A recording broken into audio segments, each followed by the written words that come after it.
what is the best way to extend redstone power lines? Like, yeah, redstone dust that's powered in Minecraft Redstone. So, when I first looked at this question, my first thought was like just having a lever and then like so having a signal, and then with the last redstone dust that actually powers something. So this is like the last one. Run it into a sticky piston with a redstone block, and then this will like give you your extension, and it just goes back up to 15. That's pretty much it. But it does take up 3 blocks of space, and there is like a bit of a delay, not a lot, but like yeah. And when you're like unpowering it, there's no delay, but when you like turn it on, there's yeah. So then my next thought was just having an inverter, so like having a normal inverter, and then this is the output, but then running the output into another inverter so that it gets inverted back, and it's just the same as what you got. And yeah, so that works kind of, but there's a bit of a delay, not too much.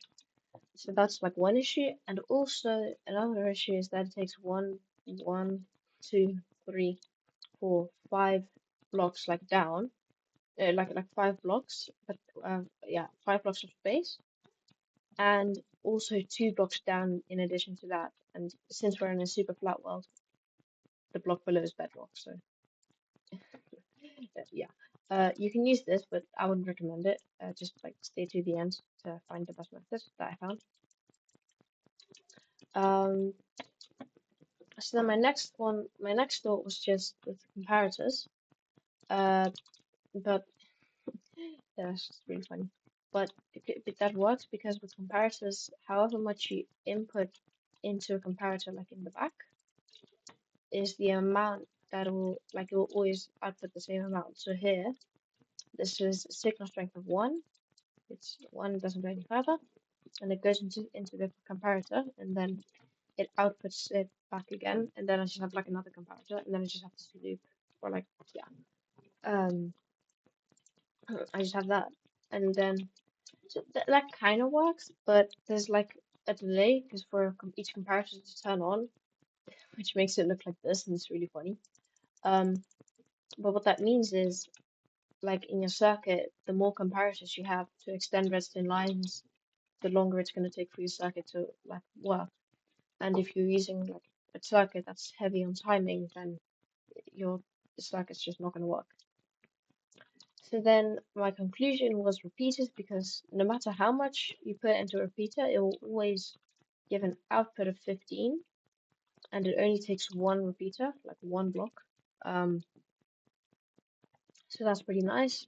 And then look, we have a sequencing of 15 here, and now we have 1 here, and then it goes into the repeater, and it just instantly becomes 15 again. The only like slight issue that I have with this one is that there's a bit of a delay, but as you can see, it's not too much. And like these repeaters are on like no tick delay, so it's less than 1 tick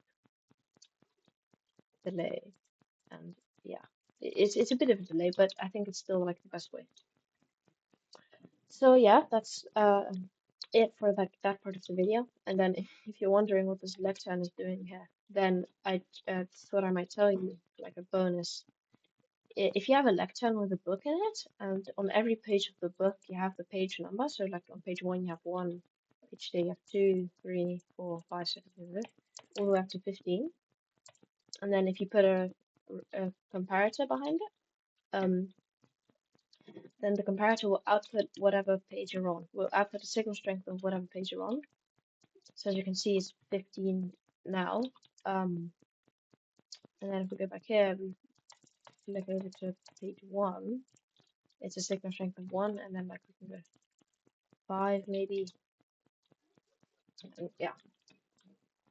So that's just like a fun fact tip. Anyways, that was it for today's video. I hope you enjoyed, and catch you in the next one. See ya.